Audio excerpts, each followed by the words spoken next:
ഇൻഷാല്ലാ നമ്മൾ ഭാഗ്യമുണ്ടെങ്കിൽ ഈ വണ്ടി പെട്ടെന്ന് തന്നെ ഡെലിവറി ചെയ്യും. ഗൈസ്, നമ്മളെ പുതിയ വണ്ടി എടുക്കാൻ വേണ്ടി പ്ലാനിങ്ങിലാണ്. പെട്രോളിനെല്ലാം ഭയങ്കര ചെലവ്. പെട്രോൾ അടിക്കാണ്ട് പോയാൻ പറ്റിയ വണ്ടി ഇലക്ട്രിക്കാണ്. അപ്പോൾ നമ്മൾ ഇലക്ട്രിക്കിൽ ഏറ്റവും സ്റ്റാർട്ടിങ്ങുള്ള വണ്ടി ടാറ്റാൻ്റെ ടിയാഗോ നോക്കാൻ വേണ്ടിയിട്ടാണ് ഷോറൂമിൽ കാണിക്കുന്നത്. നല്ല ഓഫർ ഉണ്ട്. അപ്പോൾ നോക്കാം നമുക്ക് വണ്ടി സ്റ്റോപ്പിലുണ്ടെങ്കിൽ ലോണെല്ലാം സെറ്റാക്കുമ്പോൾ പെട്ടെന്ന് വണ്ടി ക്ഷാമം. ഗൈസ്, ഇതാണ് നമ്മൾ എടുക്കാൻ ഉദ്ദേശിച്ചിട്ടുള്ള ടിയാഗോ. ഇൻറ്റീരിയറെല്ലാം കുഴപ്പമില്ല, നല്ല രസമുണ്ട്. ചെറിയ ചെറിയ ഡ്രോബാക്സ് ഉണ്ട്. റിവേഴ്സ് ക്യാമറ ഇല്ല, അത് ആഡ് ചെയ്യാനും പറ്റിയില്ല. എന്നാലും ബാക്കിയെല്ലാം ഒരു ഇലക്ട്രിക് വണ്ടിയിൽ ഒരു സാധാരണ ഫാമിലിക്ക് പോകാൻ പറ്റുന്ന സൗകര്യമുണ്ട്. ബാക്ക് എങ്ങനെയുണ്ട്? മൂന്നാൾക്ക് നല്ല കംഫർട്ടായിട്ട് ഇരിക്കാൻ പറ്റുന്ന 4 ആളുണ്ടല്ലോ ഇങ്ങോ. ഫ്രണ്ട് സീറ്റ് എങ്ങനെയുണ്ടാണ് ഫാത്തിമ? അങ്ങോട്ട് നോക്കൂ. ഫ്രണ്ട് സീറ്റ് നല്ല കംഫർട്ടബിൾ ഉണ്ട്, ഇരിക്കാനൊക്കെ നല്ല ഇതുണ്ട്. ഡ്രൈവിംഗ് സീറ്റ് നല്ല കുഴപ്പമില്ല, അങ്ങനെ ഒരു കൊണ്ടിരിക്കുന്ന ഫീലൊന്നുമില്ല. നല്ലുണ്ട് ഫ്രണ്ട് സീറ്റ്. ബേസിക് ആയിട്ടുള്ള ഫീച്ചേഴ്സും പിന്നെ ഓട്ടോ AC വരുന്നുണ്ട്. AC അത്യാവശ്യം നല്ല തണുപ്പുണ്ട് ഉള്ളിലുള്ളത്. ഗൈസ്, ബാക്ക് സീറ്റ് ഒരു ചെറിയ വണ്ടിയാണ്ട് കംഫർട്ട് ഉണ്ട്, കുഴപ്പമില്ല. പിന്നെ റണ്ണിങ് കംഫർട്ട് നമുക്ക് നോക്കാം. 3 ആൾക്ക് ഇരിക്കാം സുഖമായിട്ട്. Head rest fixed head rest ആണ്. പിന്നെ ബാക്കി ഗ്രാബ് ഹാൻഡിൽ റിട്രാക്ടബിൾ ഗ്രാബ് ഹാൻഡിൽ കൊടുത്തിട്ടുണ്ട്. സ്പേസ് ഉണ്ടെന്ന് തോന്നുന്നു കുറച്ച്. പിന്നെ ടാറ്റാൻ്റെ ബിൽഡ് ക്വാളിറ്റി നമുക്ക് ഫീലാണ്, നല്ലൊരു സേഫ്റ്റി ഫീലാണല്ലേ. പിന്നെ ഇവിടെ എല്ലാം നല്ല സ്ഥലമുണ്ട്. ഇവിടെ കാണിച്ചു കൊടുത്താണ് നീ റൂം, അതേപോലെ തന്നെ ഹെഡ് റൂം കഴിഞ്ഞില്ലേ, ഞാൻ കാണിക്കാം.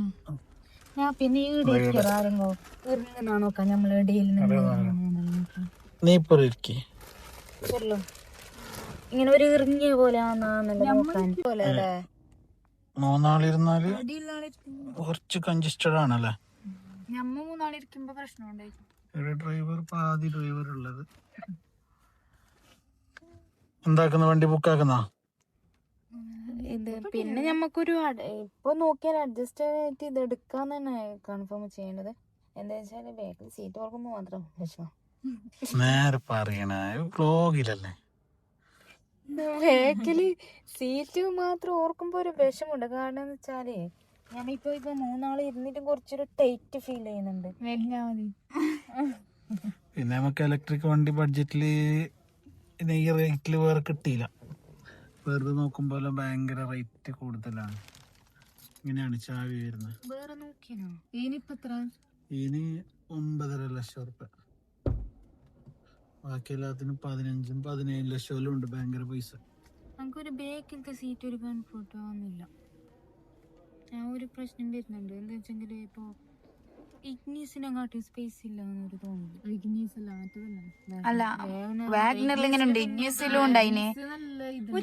നീ എന്റെ മടിയിൽ ഇരിക്കറ, ഇവിടെ മുട്ട് നോക്കട്ടെ.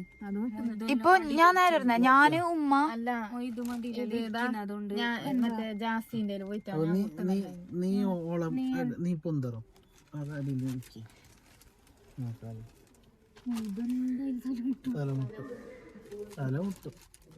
ഞാന് ഉമ്മ ഞാപ്പിരിക്കുമ്പോ നമ്മക്ക് ഇറങ്ങുന്ന ഫീൽ വന്നിട്ടാലോ, ഒരേപോലെ ഇരിക്കുന്ന തടിയുള്ള ആളിരിക്കുമ്പോ ഇത് ഇറങ്ങും. പിന്നെ അടുത്തയിലേക്ക് നോക്കണം, നെക്സ്റ്റ് ഓണ അല്ലെങ്കിൽ പക്ഷെ പൈസ ഭയങ്കര കൂടും. നോക്കാം, നമുക്ക് അതും കൂടി നോക്കി നോക്കാം. ഓക്കെ ഗൈസ്, നമ്മൾ അങ്ങനെ വണ്ടി ഒന്ന് ഡ്രൈവ് ചെയ്ത് നോക്കാണ്. മുമ്പ് നമ്മൾ ഓടിച്ചിട്ടുള്ള വണ്ടി തന്നെയാണ് ടിയാഗോ. പക്ഷേ ഇത് ടിയാഗോന്റെ വേറൊരു മോഡലാണ്, ഇതിലില്ല. ഓടിക്കുമ്പോൾ നമ്മൾ ഫുൾ ലോഡ് ഉണ്ട്. ഇപ്പോൾ ലൈഫില് അത്യാവശ്യം നല്ല പെർഫോമൻസ് ഉണ്ട്. ഞാൻ ജസ്റ്റ് ഇതാണ് പവറെല്ലാം അടിപൊളിയാണ്, നല്ല പവർഫുൾ ആണ് വണ്ടി. ലാഗൊന്നുമില്ല, ബാക്കിയെല്ലാം ഓക്കെയാണ്. ബഡ്ജറ്റിൽ ബാക്കില് അതിനുണ്ട് കംഫർട്ട് ഉണ്ടാവും. കംഫർട്ട് ഉണ്ടല്ലോ. ടിയാഗോ ഒരേപോലെ ആണെന്ന് വെക്കാം. ഓടിക്കുന്ന വണ്ടി 73,000 കിലോമീറ്റർ ഓടിയ വണ്ടിയാണ്. 62% 116 റേഞ്ച് കാണിക്കുന്നത്. നോക്കുമ്പോൾ ഓക്കെയാണ്. 200 റേഞ്ച് പ്രതീക്ഷിക്കുന്ന 200 റേഞ്ച് കിട്ടുമായിരിക്കും അല്ലേ.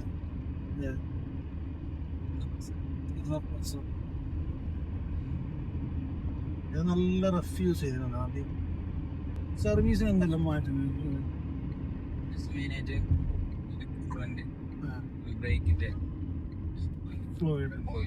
Brake pad. വേറെ എഞ്ചിനില് മോട്ടറിലൊന്നും ചെയ്യാൻ ചെക്കപ്പ് എത്ര എമൗണ്ട് വരുന്നു? ഇതില് എമൗണ്ട് അങ്ങനെയല്ല, നമുക്കത് ചെക്ക് ചെയ്യേണ്ടത് 6500 കിലോമീറ്ററിൽ അത് മാറ്റണം. 6500 to 7000 കിലോമീറ്റർ സെക്കൻഡ് സർവീസിലാണ് അത് മാറ്റം. സെക്കൻഡ് സർവീസ് നമുക്ക് നീലളയുമല്ല സർവീസ്. ടയറിന് എത്ര മൈലേജ് കിട്ടും? നമ്മൾ യൂസ് പോലെയാണ് എന്നാലും ഒരു നല്ല നീറ്റിൽ യൂസ് ചെയ്താൽ കിട്ടും. മറ്റേ പെട്രോൾ വണ്ടീനെ പോലെ അത് വലിയ വണ്ടിയില്ല, ഹാരിയറിലെല്ലാം കുറച്ച് കുറവുണ്ട് തോന്നുന്നു. അത് അങ്ങനെ അത് നമ്മളെ ഇനിഷ്യൽ ആക്സിലേഷൻ ഉണ്ടല്ലോ അതേപോലെയാണ്. ചിലവർ നല്ല ആക്സിഡന്റ് പോകും അങ്ങനെ ആ സമയത്ത് പെട്ടെന്ന് ഡോർ ബാക്ക് ഡോർ നേരെ അടഞ്ഞിട്ടാണ്. ഒരു മിനിറ്റ് അങ്ങനെ ആയിരുന്നില്ല. ചാർജ് നമുക്ക് എന്തെങ്കിലും പെട്ടെന്ന് ഡൗൺ ആവുകയോ അങ്ങനെ എന്തെങ്കിലും സിറ്റുവേഷൻ. ടെക്നോളജിയിൽ കൂടുതൽ ഡെവലപ്പായി, അങ്ങനത്തെ ഇഷ്യൂസ് റെയറാണ്. മുമ്പ് എനിക്ക് തോന്നുന്നു, മുമ്പ് ഞാൻ വീഡിയോയിൽ കണ്ടിരുന്നു മറ്റേ 10ന്റെ സ്പാനർ ഇപ്പൊ അങ്ങനത്തെ ഇഷ്യൂ ഇല്ല. അപ്പോ എന്താ ഇതിന്റെ ശരിക്കും പറഞ്ഞാൽ ഇവി തന്നെ കോൺസെൻട്രേഷൻ ആണ്. കാരണം ജീവിക്ക് ഇപ്പൊ നമുക്ക് എക്സ്പോഷർ ഷോറൂം കാര്യങ്ങളെല്ലാം വന്നു കണ്ണൂർ ഇപ്പൊ ഒന്ന് ശരിക്കും പറഞ്ഞാൽ ഇവി തന്നെ ഒരു ജനറേഷൻ ആണ്. ശരിക്കും പെട്രോൾ ഇപ്പൊ ഓൾറെഡി പെട്രോൾ ഡീസൽ അതിന്റെ ഒരു പ്രശ്നം വരുന്നുണ്ട്.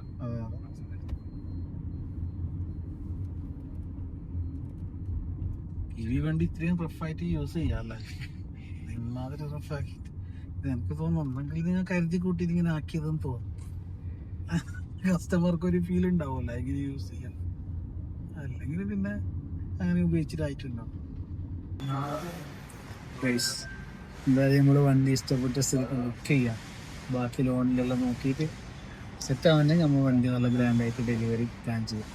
നമ്മൾ ഇവിടെ വന്നു വണ്ടി ഇഷ്ടപ്പെട്ട് ഡ്രൈവ് ചെയ്ത് നോക്കി, കളറും ഉദ്ദേശിച്ച കളറും ഉണ്ട് എന്ന് പറഞ്ഞു.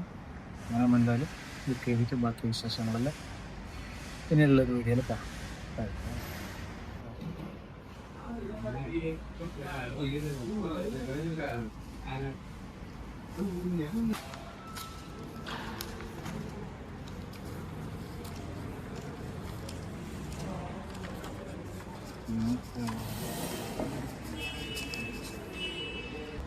ഇൻഷാല്ലാ നമുക്ക് കള്ളായിലുണ്ടെങ്കിൽ നമുക്ക് ഭാഗ്യമുണ്ടെങ്കിൽ ഈ വണ്ടി ഇന്ന് പെട്ടെന്ന് തന്നെ ഡെലിവറി ബുക്ക് ചെയ്തിട്ടുണ്ട്. ബാക്കി നമുക്ക് ഡെലിവറി വീഡിയോസും കാണാം.